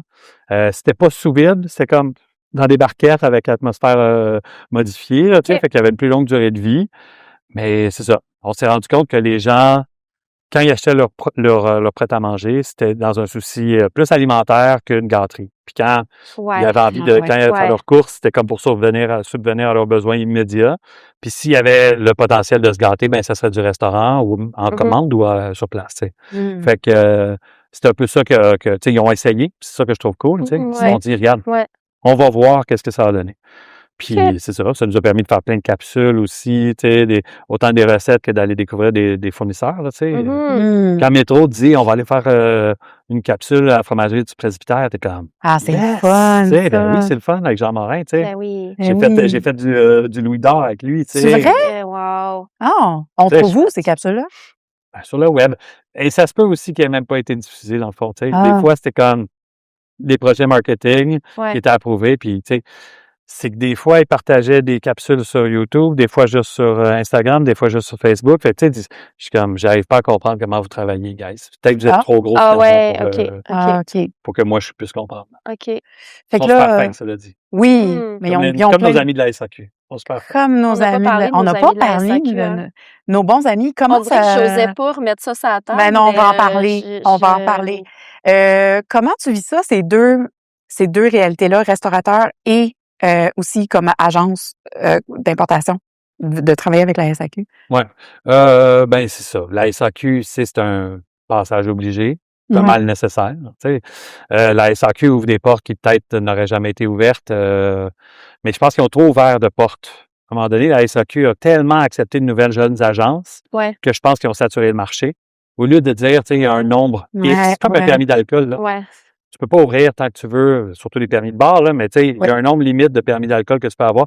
Puis un permis d'alcool bar, il peut pas en avoir deux à moins de 100 mètres, là, tu sais, à Montréal, là, du moins, là, je sais pas comment ça se passe dans les autres villes, mais tu sais, il aurait fallu qu'ils limitent le nombre d'agences parce que là, il y a eu plein de petites agences qui travaillent, plein de petits vignerons, puis ils ont fait en sorte que, tu sais, chaque produit avait dans l'entreposage, avait son espace, puis c'est comme ça que tu y retrouves les vins. Mais tu sais, s'il y a Kim Crawford qui prend tu sais 38 box d'entreposage, puis t'as, je sais pas moi, Aurélien Petit qui est juste là derrière du petit domaine qui prend un box mais avec 6 caisses là, tu sais. La SAQ regarde les deux puis juste comme j'en ai un qui est rentable puis l'autre pas, tu sais. C'est normal de penser comme ça à un moment donné, c'est comme l'espace est limité, puis ben faut que tu optimises. Faut que tu optimises. Malheureusement, l'optimisation, ça fait en sorte que ça stoppe tu sais, comme la facilité pour les petites agences de mettre de l'avant leurs petits vignerons. Il y a de plus en plus d'étapes qui nuisent au processus. Tu sais, avant, c'était facile, là. Ah, c'est que c'était facile, man. Je m'installais devant mon ordinateur. Crime puff que c'était facile. je m'installais devant mon ordinateur, je passais une commande, j'avais des petits codes, j'avais les noms de cuvées, les prix, j'envoyais ça, parfait, c'était confirmé, le vigneron confirmé, il l'envoyait. Là, man, il y a un site Internet qui est impossible à comprendre. Faut que tu mettes la couleur du verre, le matériel du bouchon, le poids de la caisse, la contre-étiquette, le code barre. Tu sais, à un moment donné, c'est comme les vignerons, là, la plupart du temps, c'est des agriculteurs. Ben oui. Ils veulent s'occuper de leur champ. Ils en ont rien à foutre de mettre toi, un tu leur demandes de contre-étiquette mettre avec un code barre sur la bouteille. De toute façon, ça va pas leur servir. Là. Ben, ça leur sert à rien, puis ça peut pas plus vendre. Non, ben, en ça sert à rien, mais ils pourraient l'utiliser parce que le code barre, c'est universel, là. Oui. Ils pourraient l'utiliser ailleurs, mais tu sais, Après ça, il y a des codes spécifiques sur chacune des caisses. Puis, les vignerons sont juste comme, ça me tente pas de faire ça. Moi, il y en a qui me l'ont dit, j'ai pas envie de faire ça, fait que j'aurais plus de vin au Québec, c'est pas grave. Mais tu sais, il disait ça, mettons, avant la pandémie, tu sais, c'était super populaire, nanana. Mais là, dernièrement. Quand est-ce que ça a changé? Ben là, il y a une chute. Il y a une chute de consommation. Une chute de consommation qui n'est pas juste au Québec, là, tu sais. Non, c'est partout dans le monde. Tu sais. Les gens boivent moins, achètent moins de vin. Puis, ben, les vignerons, finalement, ils se retrouvent avec des stocks. C'est comme, comment ça marche, les codes barres, finalement? Je vais en mettre, tu sais. Fuck le code barre, je vais le faire. Non, c'est ça. Fait que... Mais ça, tu disais que ça allait mieux avant. Est-ce que c'est depuis la pandémie que c'est plus compliqué? C'était un petit peu avant que ça a commencé. OK. Ou à peu près en même temps, par hasard. Mais ouais, c'était une autre façon de passer des commandes. Pourquoi? Ils ont décidé de resserrer ça. Qu'est-ce qui marchait pas avec l'ancien? Sais-tu? Ben, sans le dire directement, en imaginant qu'ils veulent limiter le nombre de petites agences puis le nombre de petits vignerons, ben c'est la façon parfaite pour démotiver autant les jeunes agences, les petites agences que les jeunes vignerons, les petits vignerons. C'est eux à la base qui en ont accepté trop, là, aussi. C'est pas de votre faute à vous, les agences. C'est passé une autre chose également avec la SAQ, où est-ce qu'à un moment donné, il y a plein de stillateurs, puis il y a plein de permis, puis la SAQ disait non à personne parce qu'ils ne voulaient pas nuire à une entreprise québécoise, mais ce qu'ils ont fait, le résultat était exactement le contraire. Il y avait genre 245 SKU de gin du Québec. Là, puis donc, toi, en tant qu'entreprise, tu dis, parfait, la SAQ achète mes affaires, on peut en produire plus. Là, la SAQ, comment finalement on n'achètera plus? Non, on en a trop. Ouais, mais moi, derrière, là, cette commande-là, c'est en sorte que... Fait que, tu sais... Pensez ce que vous voulez, là, tu sais. Est-ce que c'est pour ça, entre autres parce qu'il y a une baisse de consommation, il y a probablement beaucoup de facteurs, mais est-ce que c'est entre autres pour ça que les agences sont en train de plus fusionner? Oui, parce que c'est de plus en plus difficile de vendre du vin. Évidemment, il y a de moins en moins de ventes qui se font. Fait que, tu sais, garder des employés, c'est de plus en plus difficile. Puis, il y en a qui ont développé cette expertise-là. Tu sais, il y en a, mettons... qui doivent aimer ça, là, être sur leur ordinateur puis rentrer la couleur du vin, nanana, tu sais. Puis c'est des affaires super basiques. Moi, mon cerveau, il n'est pas fait pour ça. Je le sais, j'ai essayé. Je comprends. Mais il y en a qui ont cette facilité-là, puis tant mieux pour eux. Mais eux, ils travaillent, puis rendus là, c'est comme, bon, ben, tu as tout fait ce que tu avais à faire en 3 jours. Ça veut dire qu'on est capable d'en faire plus. Bon, mais pourquoi pas offrir ce service-là à une autre agence, tu sais, qui, eux, ont de la misère à le faire. À le faire. Ou qui payent 2 personnes pour le faire. T'sais. Ah, ben oui. C'est logique. C'est pas le fun de la job, tu sais, ça va à l'encontre de dénicher des beaux vins chez des vignerons. C'est pas tout glamour. Comme partager le produit, tout ça, puis là, il faut que tu rentres la couleur de la bouteille, puis le poids du verre, puis là, tu sais, c'est... Ben, c'est de la bureaucratie, tu sais, tu penses pas, tu sais, t'es pas dans ce domaine-là pour faire de la job de papier puis de pousseur de crayon. Là, t'es vraiment là pour vendre des beaux produits, découvrir des bons talents. Puis l'émotion qui vient avec. L'émotion, c'est ça. Mais là, on est loin de ça. Puis en tant que restaurateur? Bon, là, restaurateur, c'est facile. Là, on achète notre vin. Tu sais, la SAQ est en monopole. C'est l'acheteur et le vendeur légal de toute forme d'alcool qui rentre au Québec, tu sais. Fait que les transactions, c'est la SAQ qui paye le vigneron ou le distillateur ou le brasseur, puis le restaurateur ou l'épicerie paye la SAQ pour acheter le vin. Donc, c'est facile. C'est facile. Puis, Curveball, en tant que caviste? Ben, pour moi, caviste, c'est un restaurant qui vend du vin pour emporter. OK. Fait que tu vois pas nécessairement, tu sais, comme les nouvelles initiatives de la SAQ de faire des plus petites agences puis d'avoir des expériences un petit peu plus personnalisées, un peu plus comme un caviste, on va offrir des conseils plus... ce côté-là, est-ce que toi, ça te chicote? Non, tu sais, comme tu disais, là, les clients sont pas habitués à ça. Ils ont comme pour habitude, puis c'est dans leur comme quasiment gêne d'aller à la SAQ. Mais s'ils ont des plus petites boutiques style pop-up, il y en avait une sur Mont-Royal, mais tu sais, ils vont essayer, mais ça a fermé aussi. Ça n'a pas marché. Ça n'a pas marché. Je sais pas où on en est, là, tu sais, dans le processus, là, mais tu sais, peut-être qu'eux autres, ce qui serait intéressant, c'est de privatiser le truc. Puis à ce moment-là, ben, nous autres, on va être là avec nos cavistes. Ça serait l'idéal. On va être prêt. Fait qu'il faut continuer à faire le travail qu'on fait pour être, quand ça va être le moment de privatiser. Puis, tu sais, en tout cas, pas que je me réjouis, là, mais l'idée de faire de la livraison par Uber Eats là, a comme remis un peu le débat justement de cette privatisation-là. Ils sont vraiment épais, là. Ça, c'était pas fort. C'était pas fort. Mais la nuance est là, c'était pour aider les vignerons québécois à distribuer leur vin, tu sais. C'est comme pour une bonne idée, mais effectivement, faire affaire avec une compagnie américaine, en ce moment, c'est vraiment un faux pas majeur. Je comprends pas que personne n'a levé le flag là-bas, faire comme, hey guys, peut-être que c'est pas la meilleure des idées. Tout le monde est pour? Ouais, c'est ça. Personne n'est contre. Personne n'est contre. On n'a vraiment pas réfléchi, là, parce que, en tout cas, moi, tu sais, s'il y a de quoi, c'est que si le débat peut revenir un peu sur la privatisation, ce serait vraiment cool si ça peut aider un peu à, parce que, tu sais, je suis un peu du même avis que toi, tu sais, si la SAQ fait un travail aussi pour parler un petit peu plus des artisans, d'avoir une approche un petit peu plus personnalisée, puis d'avoir des petits, ben là, ils le font plus, là, mais tu sais, de travailler un peu dans le même esprit que nous, pour vendre du vin, puis que nous, ça peut nous aider, tant mieux, mais tu sais, il faut quand même nous laisser une place, tu sais. C'est sûr. Ouais. C'est là qu'on... Mais cette conversation-là est pas éteinte, je pense. Même ce matin, dans la presse, évidemment, là, au moment où on se parle, on n'est plus ce matin, mais tu sais, s'il y avait un bel éditorial, là, quelqu'un qui encore prônait pour tu sais, quelque chose de plus démocratique. Ah oui? Bon, on va aller lire ça. Moi, j'ai lu ça ce matin. Ah, moi, je l'ai pas lu. Oui, ça m'a mis un peu en retard. Ah. Mais je pensais que ça m'a mis en retard. Oui, moi aussi, je pensais. En fait, non, ça m'a donné de l'espoir parce que je me dis, tu sais, il y a encore des gens qui le débattent. Puis, tu sais, je me dis, si on le fait, là, cette association-là, parce que je pense que là, ça fait 2 fois qu'on en parle. La RACJ, là? La nouvelle RACJ. Le regroupement des agences écavistes. Joviaux. J'aime ça. Joyeux. Pour avoir crime puff là-dedans. Joli. Excellent flash. Peut-être que, tu sais, on pourrait essayer de continuer à faire justement du bruit puis d'amener cette discussion-là pour que peut-être que ça se passe, ça. Ouais. Cette privatisation-là, ça nous ferait du bien à tout le monde. Ouais. Merci Martin, merci tellement. Ouais. Merci à vous. On te souhaite quoi pour la suite là, de ton projet mystère? Le projet mystère, bon. Un succès. Un succès, ça fait. Super apprécié. Ouais. Merci d'ailleurs de me souhaiter ça.